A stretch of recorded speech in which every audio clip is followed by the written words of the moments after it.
Hello, everyone. It is 2:30, and we've got a jam-packed presentation, so we're just going to roll right into it. Welcome to Under the Helmet, a peek into Swadge development.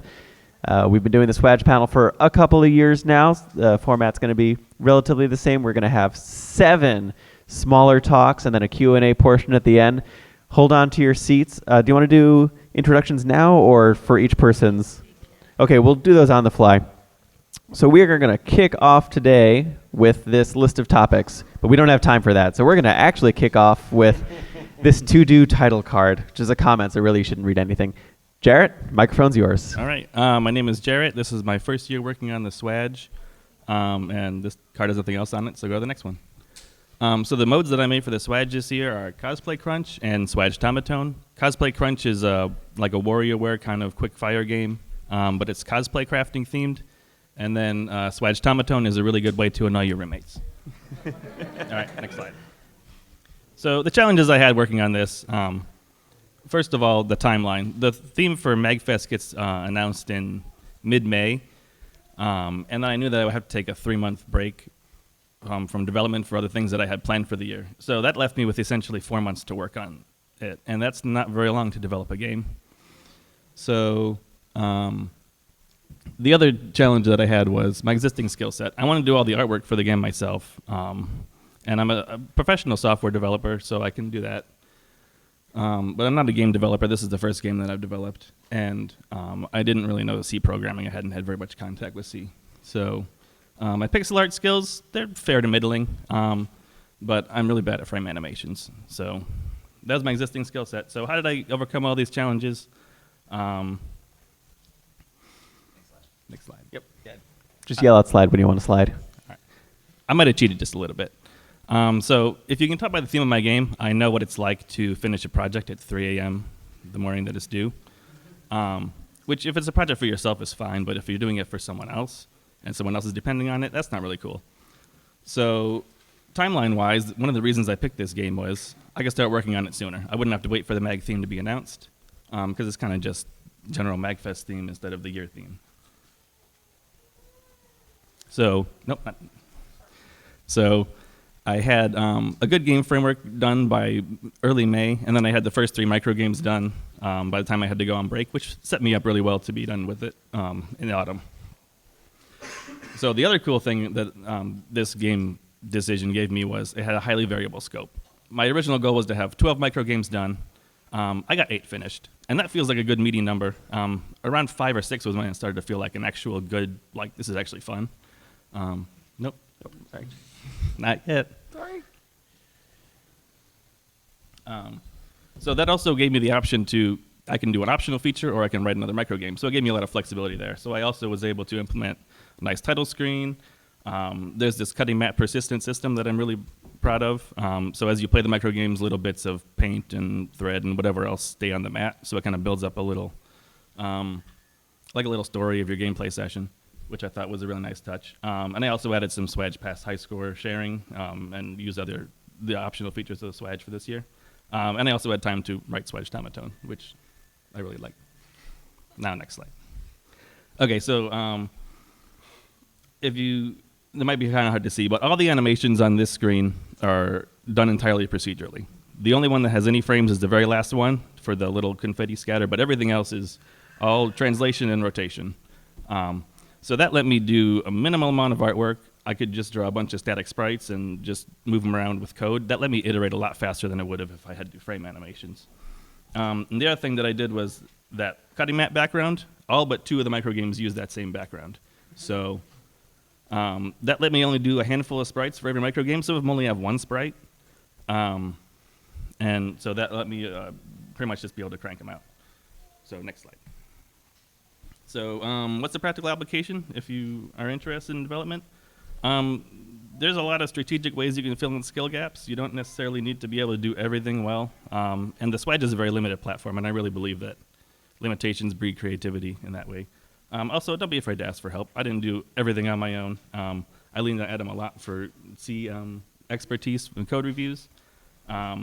The Swadge Pass, Swadge Sona, and trophy systems were all written by other people, and I just kind of came in afterwards and implemented them. Jamie's going to talk about that a little later. And the music, no way I would have been able to do that myself. So that's all I got.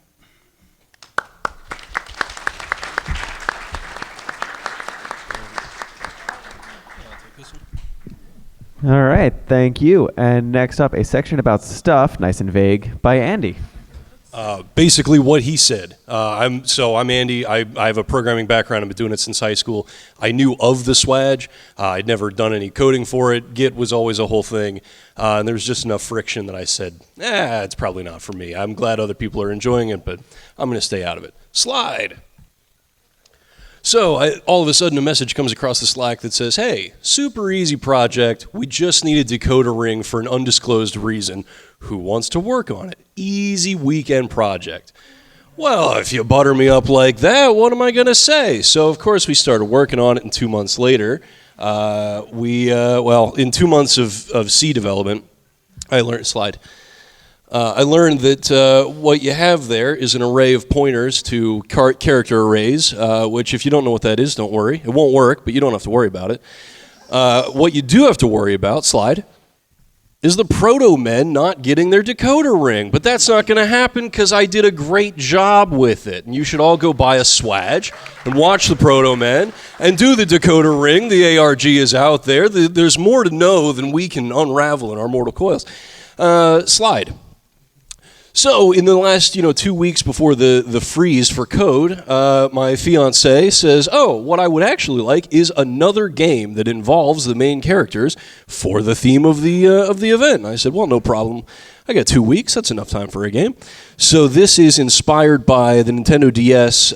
There was a Mario game where it's basically find Where's Waldo, but there are progressively more faces. And so, I just said, why not? Let's do that. I think I have one more slide.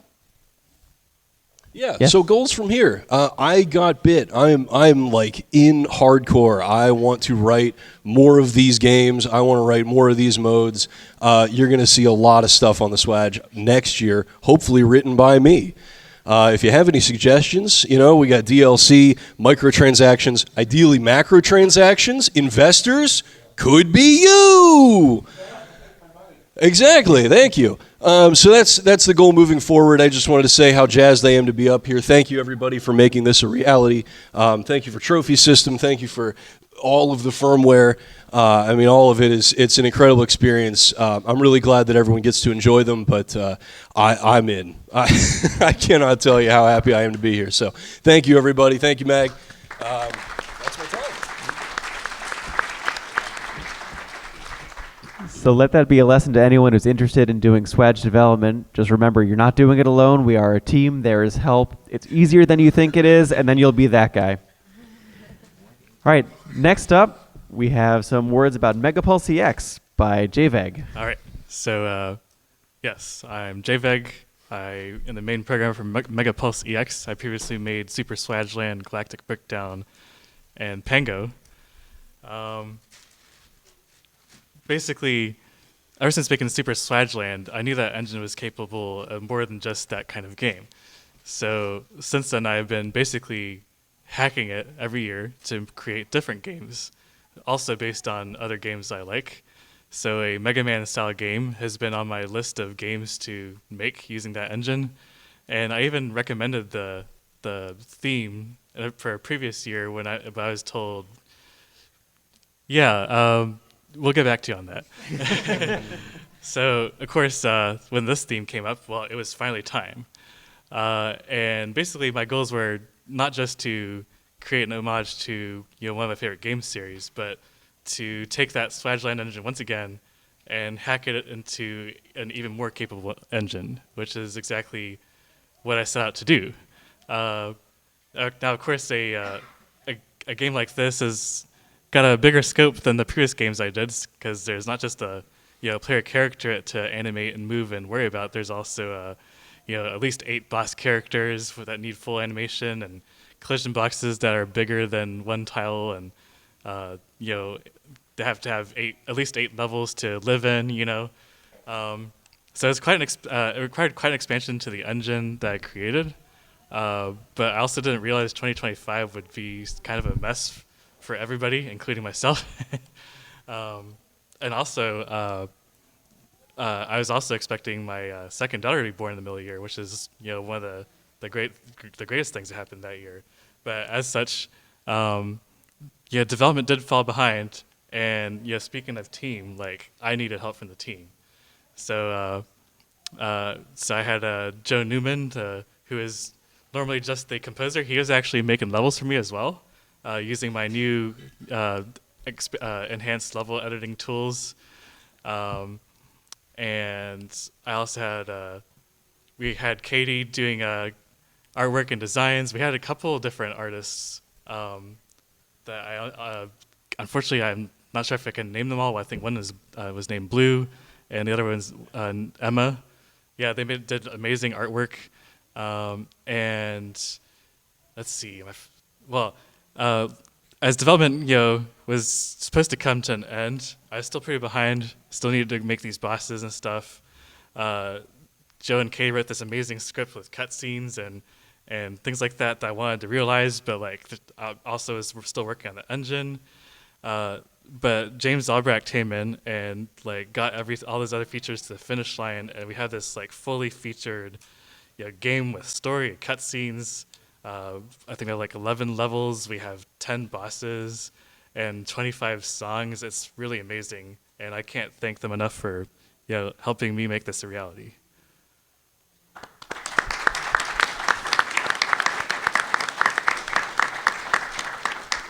One last word is next year I'll probably do something simpler. Yeah, you say that, and then next year's theme is going to be your favorite game franchise, and then there's no getting around that. The day there's a Game & Watch theme, I All right, next up, what makes a good debugger? And hey, that's me. I am Adam. I am one of the co-DHs. The other one is Emily. She's over there. All right, so who here writes code? Couple of hands. Keep your hands up if you debug code. Anyone who took your hand down is a liar. If you write code, you had to debug your own code. And last question, who here debugs someone else's code? Oh, how do we have more hands for that one? Well, this will be interesting to you folks. Maybe you'll get something out of it. But first, the baby tax. This was 2 years ago. My daughter was 0. And then last year she was 1. And if you're good at counting, this year she is 2. So she's pretending to be a cat. It's very cute. But I do want to highlight that this was the year that a lot of life happened to a lot of people on this team. And we're all volunteers. And everyone did a tremendous job overall balancing volunteer work and life and getting this thing done. So just huge props to the entire team for that. Light claps. All right. Back to debugging. So I know a lot of people out there debug. You raised your hands. That's great. Do you enjoy it? Okay, a little more mixed on that. Well, to me, debugging is just a puzzle. And if you like puzzles, you should like debugging. And a lot of people at MAGFest like puzzles. So it feels natural, but maybe that's just a different way to mentally frame it. So if you're trying to solve a puzzle, i.e. debug, you need tools to do that. Swadge is a C language thing, so all these are very C-centric tools. They'll differ from language to language, but you kind of have to know what you're working with at the outset. So if your program's crashing, you're going to want to check stack traces. 9 out of 10 times your program tells you where it's crashing and why it's crashing, and you just have to read it. Same thing for embedded programs. Some people think that the ESP32 little microcontroller doesn't do that. It does. When it crashes, it spits out a bunch of memory addresses. And if you have your source firmware and those addresses, there's another tool called adder2line, which you put them all together and it tells you what's crashing. Super helpful. Not a lot of people realize that or know about it, but it's a great tool to have. What other things did I write here? Check your compiler warnings. They can lead to crashes, and you are not smarter than the compiler. You just aren't as smart as you think you are. If you were, you'd be writing assembly. Yeah. For weird behavior, breakpoints, also super useful. Put a breakpoint where your weird stuff is. Get comfortable with breakpoints. Time travel debugging. Has anyone here done time travel debugging? Just regular time travel. All right, I got one hand up for everyone else. That is when you capture your entire program's execution so that when you hit a breakpoint, not only can you step forward, but you can also step backwards. It's a really neat tool. It's a little finicky to set up. Google it. That's an exercise to the reader. Printf, much easier to use. Highly recommend it. Combining printf with tools like grep and t and other text manipulation things in a terminal, super useful. Get comfortable with it. Saves you so much time. If you have memory issues, Valgrind, a classic. asan, also pretty good. You can't use them both at the same time. They'll fight each other and no one wins. So just pick your favorite. Performance issues, perf and hotspot. That's actually what the graphic is over here. Again, records program execution, tells you where you're spending your time function-wise. So if you're trying to do something like figure out why your physics engine is slow, you can capture that and say, oh, my circle-circle collisions are really poorly optimized, and zero in on that. And my personal favorite, if it used to work but it doesn't work anymore, use Git. Git bisect is a super useful tool. Don't be afraid of Git. I know there's that XKCD comic where you just delete everything and start again, but like spend a half an hour and like learn how to use Git. It's great. Okay, so now that you have all these tools, you also have to think. This is using your brain, not using a data center brain. Don't do that. Don't recommend it.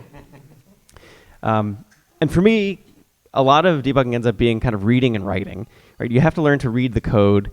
What's super useful is auto-formatting code. I find it a lot easier to read when things are aligned, and not everyone always does that. So just apply your format, get it somewhere that you like it. Write stuff too. I often add comments to other people's code as I'm debugging it to explain it to myself. Also a big fan of writing things down on paper and pen. Never travel without them. I go through them like candy. Super useful for organizing thoughts in a really chaotic way. You can just write down whatever you want. Rubber duck debugging, also great, just talking things out. Can be a rubber duck, can be a Slack chat that no one's responding to, can be your wife whose eyes have glazed over half an hour ago. And you kind of put all these things together and apply the scientific method, which you may remember from elementary school, where you have a hypothesis, you test it, observe it, you kind of iterate in that circle. Oftentimes for debugging, the testing part is the part that takes long, and you want to try to make that short, otherwise it gets really annoying. So sometimes the first step to debugging a problem is creating the problem again, especially if it happens under weird situations.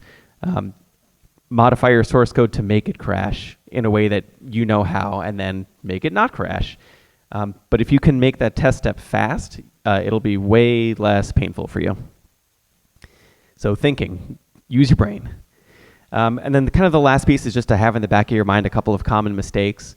Again, these are very C-centric mistakes. If you're using, I don't know, Rust or whatever, maybe it doesn't happen, but I don't use Rust. But like, be aware of null pointers, like have an eye for it. What else? Integer rounding errors, just keep them in the back of your mind. I'm not going to read off this list. You can read the list if you want. But this is the kind of thing that gets built from experience. You do it enough and you start to see patterns because people make the same mistakes over and over and over again, including myself. So what does this look like in practice? Here's a Swadge example that was actively happening to me as I was writing this slide. What's the problem here? And this is a trick question because this is a GIF and you can't hear the music, but the music isn't syncing to the arrows anymore. Usually I'm pretty good at this game, and right now I'm not. And this falls under the category of, well, it used to work and it's not working anymore. So my first sanity check was to go and record the song that was, I'm over time, I'll be faster. Record the song that was playing, roll back a bunch of changes that we did to MIDI, and play it again. And indeed, you can see pretty clearly that there are two different sizes. This program's Audacity. Turns out Audacity is a debugging tool. Just get creative with the stuff that you have. Anything can be a debugging tool. But yeah, clearly an issue.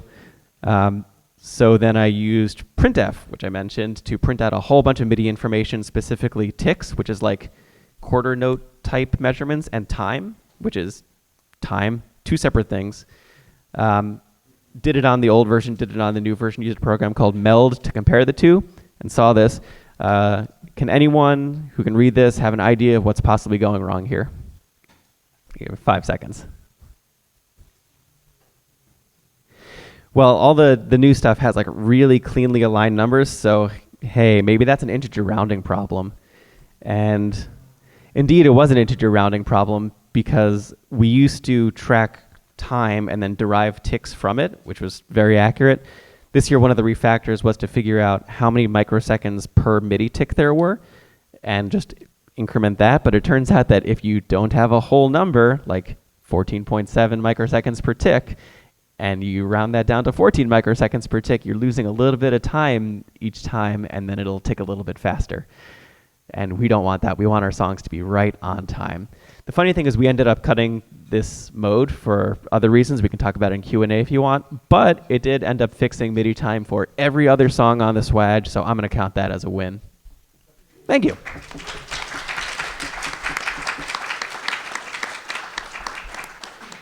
Enough of me talking. I'm going to pass the microphone over to Jeremy. Hello, I'm Jeremy. This is my second year working on the Swadge. If you can move the next slide, it's because that's kind of a clickbait title. It's mostly about making making it easy to weaponize dopamine, because I'm doing better with backend stuff than I'm doing with game dev nowadays. I like making systems, and I'm dumb. So next slide, please. So I'm dumb. I made 3 Swadge games last year, and this year I was doing a lot more support. I made Robo Runner, which is a infinite runner. It's actually a tutorialized game where there's a tutorial QR in there, so you can find out how I made the initial version of the game, and lets you to play along, even if you're not an artist or anything. It explains like simple things like when an integer is. Like it goes really in, makes it really easy. I made a trophy system, which is, like Xbox or PlayStation or Steam achievements and trophies. And I assisted with the Swadge Sona development, where you make these little me-type things. If you can hit the next slide, please. But we're going to mostly focus on the trophy system. And next slide.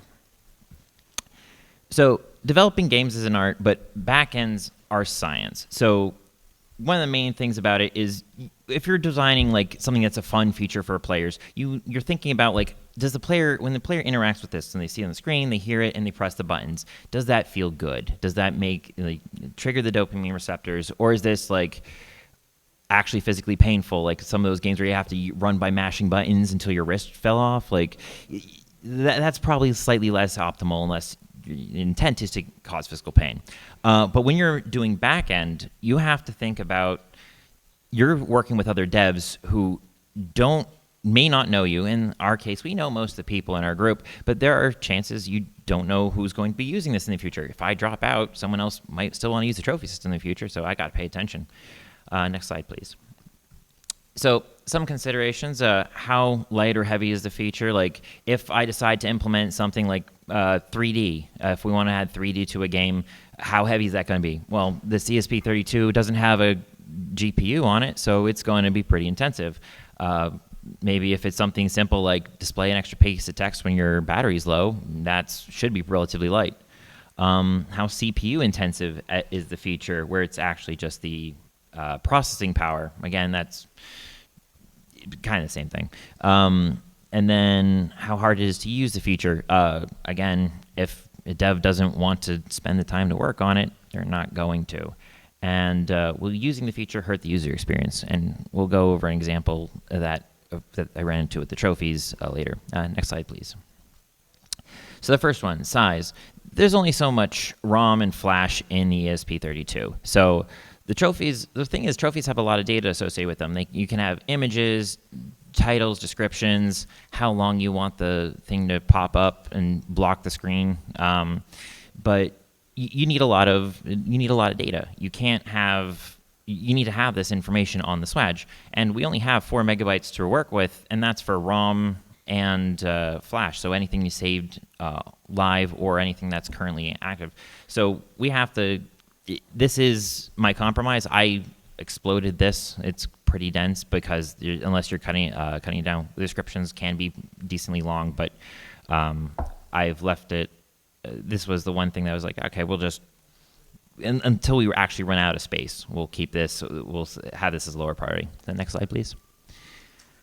CPU usage. So as I mentioned earlier, the CPU is used as the GPU as well. It's updating the screen. So I don't want anything I'm running to be chewing up a ton of resources in the background. If the trophy system is running at all times, and it has to be if you want to be able to trigger a trophy at all times so that it shows up on the screen.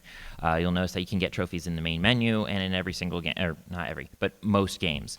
And if you don't have, if it's not running, then you wouldn't be able to trigger that, or it'd cause some issues writing the wrong date in the wrong spot. So I had to make sure that what I did was I made it so it was a trigger based. You only call it, it's only active whenever the developer wants to use it. It's a single line of code, and it makes it, this is kind of blending into the next slide, so we can just move on next.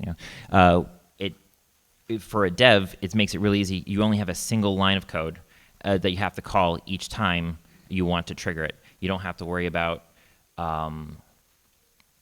calling lots of, like having it always calling in the background like at once every frame or anything. It's just whenever you need it, that's the only time it's used.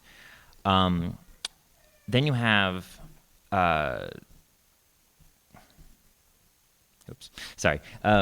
you have like things, considerations like the Flash has a certain amount of write cycles. You don't want to crash your Swadge because it's constantly writing new things to memory. My program also helps the dev by, if you're just constantly writing the same thing over, it just rejects it. So you don't have to worry about that. All it just allows you to you throw the thing in, it'll just handle it. As long as you're not counting up the distance between here and the sun by millimeters, you'll be fine. Next slide. So user experience. So one thing that's really important about this is that, again, it does have to be non-intrusive for the user. These trophies, especially on a screen that's this small, what the Swadge has, you need to have a small, like, it has to be large enough that you can actually tell what's going on. It's a badge that's showing, or a panel that's showing up. But you also don't want it to be blocking a large section of the game. Like for Robo Runner, if you're dodging obstacles and then a trophy pop-up shows up saying, hey, and blocks one of the obstacles, then you crash. It's like you're going to feel like cheated because that's coming out. So that's one of the things I didn't want to be a frame rule, because again, if we have, when the dev triggers, all the trophies only trigger at the very end of a run in Robo Runner. That makes it so that you're not screwing the player with your bad UI design. I've basically allowed the devs to pick it, but I made it as easy to work with as possible. Next slide, please. That and you're at time, so kind of wrap it up. Okay, I'm trying. I'm almost done. I know. Sorry. So things that got wrong. There's a bunch of things that are bunch of things. So most modes have 4 to 10 trophies, but so you can just index them. I only had like number indexes. You don't really want to have magic numbers. They're all magic numbers. Adam had to add an extra field to make something less obtuse to use. We were trying, whenever you enter a mode, it tries to gives you a trophy the first time you enter the mode, and the way I was doing it was very obtuse, and he fixed it with one line of code. Like, And also, if you're a dev and you want to just screw around with it, you can. If you want to count the sun in millimeters, you can, and that will fry your RAM pretty quickly, but you could do it. Next slide, and we'll just say that. So you want to make your interface as simple as possible, and you want it to be make it so you don't have to know how this works.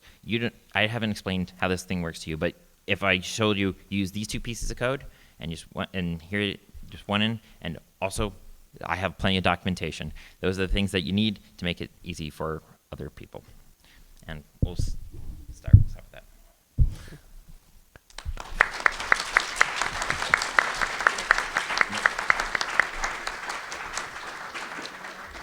All right, next up we got some hardware insights from Nick. All right, sorry, I have a lot of like animation, so I'm gonna steal your shit. Yeah, sorry. No worries. All right, hello. My name is Nick Harmon. I am part of the hardware design team. So I'm just going to give you some insights on how the Swadge was developed. I'm also the newest guy on this team. That's why they kind of shoved me in the corner. Sorry. All good.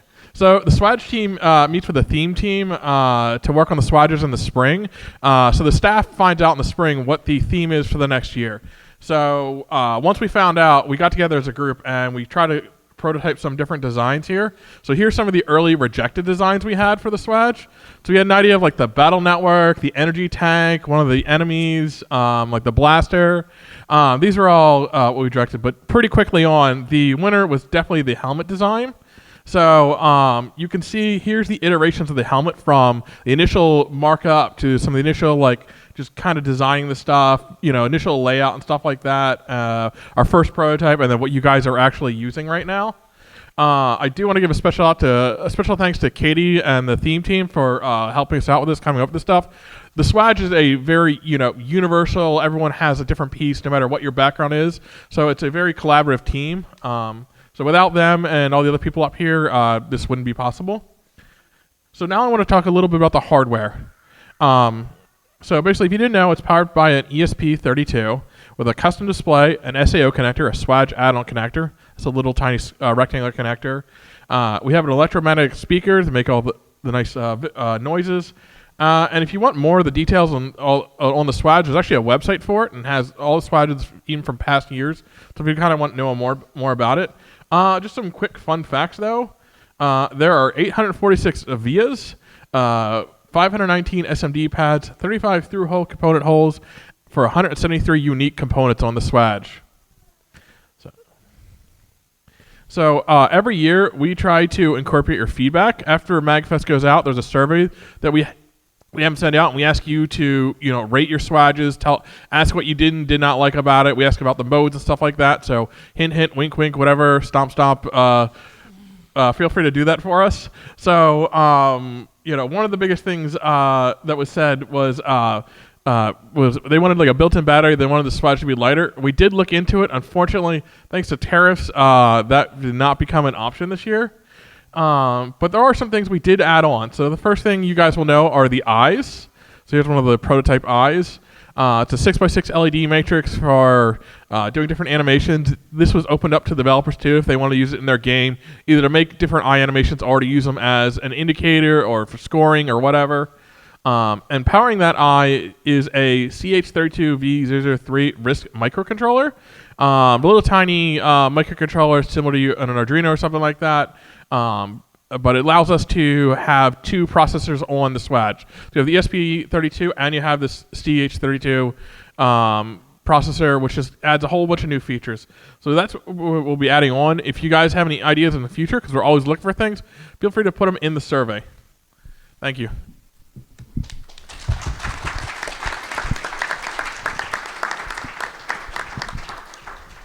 So there was a QR code for a website there. You can also go to the website swadge.com. Pretty easy to remember. Also, it's printed on the back of your Swadge if you flip it over. All right. Take us on home, Emily. Hi, I'm Emily. I'm the other department head. I focus on mostly hardware while Adam does firmware. And I want to talk about learning how to do something might mean that you don't enjoy doing it. Next slide, please. So most of us in the room have seen this cartoon before, and it's a commentary on how you try to teach a bunch of different types of people, or in this case animals, the same thing, and you expect them all to meet you at the same level. But that's not how the world works, and that's also not how the Swadge team works. So, sorry. What a large, diverse team gets you, many of us are engineers or technicians of some type, electrical, mechanical, whatever. And a lot of us lack skill in art or music composition or programming or CAD. But collectively, we fill in all those gaps. So a team made of artists, musicians, etc., is required to make the Swadge work. So if you're a person who's like, I literally can't spell C, why would I program in it? But you're really good at pixel art, we're looking for folks like you. So this is a learning and creative space where we often teach each other. Next slide. So beginning of 2025, this was kind of like my outlook on life. Swadge fits in this nice, complicated Venn diagram, are things that I think I'm good at, things I enjoy doing, things I want to learn more about, and things that I, quote, should do, because I have responsibilities apparently as a department head. Next slide. So I decided this was the year that I would try to write firmware. Again, I'm a hardware engineer. I can spell C, but so I dipped my toe in firmware with Atrium, which was obviously inspired by the Meat Plaza and the Street Pass. Adam was kind enough to write the Street Pass utility because I was like, let's do it. And he's like, I made it. And then I made, the catalog UI based on photos on the internet because I never actually used Street Pass. I was in college during the 3DS and I had no money for one, so I never used it. So next slide. oh, there are transitions. Just click through all the way to the end. It'll make this easier. So it is perfectly functional and nothing else. The mode is simple. There's very little to do, and that's probably fine when it's functioning as a catalog, right? But very late in the development, I was like, this isn't fun. This kind of sucks. How do I make it fun? How do I gamify it? But I have like 2 seconds to finish firmware. I'll use the trophy mode. So I wanted to add the micro games, the other micro games that you can find in like Street Pass, Me Plaza. But instead I said, well, what if we just make them have teams? So I exploited the trophy mode. I generate a random integer when you go through the Swadge setup, and I assign you red, green, or red, blue, or yellow. That's it. And then the trophy tracks what team you're on. It gets saved to memory, and then it counts. It adds all the Swadge Pass scores from people on your team, and your goal this weekend is to accumulate 150,000 points based on your Swadge score, which you have direct control of, and collecting as many Swadge Passes as you can. So with like 30 lines of code, I made the mode fun. I don't know, I think it's fun. But anyway, and I needed something to put in that profile box because I designed all the sprites to have that box in the bottom right and didn't know what to do with it. So sometimes problems solve themselves. Anyway, next slide. What I learned is we're not going to do this again. Writing firmware is hard when you don't read instructions, and sometimes it's better to start over. Jeremy and I were on a call in like October, and he was like, what the hell is this? And we started over. Anyway, so asking for help built my confidence more than anything else did. Next slide. End of 2025, you notice that things have changed, and programming is no longer on the Venn diagram. Next slide. So some shout outs in no particular order. Just click through these. Joe, wave. So in 2025, he was the lead composer, and you heard it, all of the musicians, and that was super, super cool. And in 2026, you did level design, script writing, gameplay design for Megapulse EX, and composed a ton of music, and that's awesome. All right, next. Jeremy. 2025 was Jeremy's first year on the Swadge team. You did game development. You wrote 2 games this year. You wrote a ton of utilities and games, and that's super dope, especially the tutorial mode, because that was what I did the tutorial, and that was how I learned how to do Swadge. So that's cool. Anyway, next. James. Is James here? Oh, he had band. Lame. Anyway, so 2025 was James's first year too. He built my favorite Swadge game ever. 2026, he did game development again, even though he said he was going to take a year off. So task failed. And he really helped John in December get Megapulse EX across the finish line, and that's super great. Next is Nick. Nick joined the team this year. He did a lot of prototyping for us, and even though we didn't use his designs in the end, we proved out so many things, and that gave me a lot of confidence in our decision making for the future. And he designed the PCB for the soldering workshop. Please comments tomorrow. Okay. Next is Jarrett, who's also new. I basically, every time I didn't know how to do something, I opened Cosplay Crunch, and I was like, I'm just going to steal how Jarrett did it. And it always worked. It was incredible. So thank you for that. And next, Andy and Luna. We were in Discord one night, and Andy said, why would I do it the hard way when I could do it the easy way? And I thought that was very insightful, so I figured I'd put it. And he was right. He was right. I was trying to overcomplicate it, and he vibe checked me, and it was super dope. So, all right, next slide. So, I forgot about this. I took it personally. Thank you, Adam, for entertaining this. Next slide. I think that might be the last one. Oh, wait, nope. Nope. Okay, so There we go. my point is that a lot of people stepped up because a lot of us had a really weird year. Very difficult, challenging, personally, professionally year. And a lot of people stepped in that were new, and a lot of people took on kind of unconventional roles based on their traditional Swadge leanings, I guess. They wanted to learn something new, it needed doing, and we want to help each other, and it's a culture to help each other. So in the second image, the elephant has knocked down the tree. Now everyone can climb it. So I think you're the elephant in this scenario. The fish, I'm the fish. So anyway, and it's okay to try something and not like it. And while I still will poke at firmware in the future, I probably won't have lofty goals like I did this year. So anyway, that is the end of my presentation. Thank you.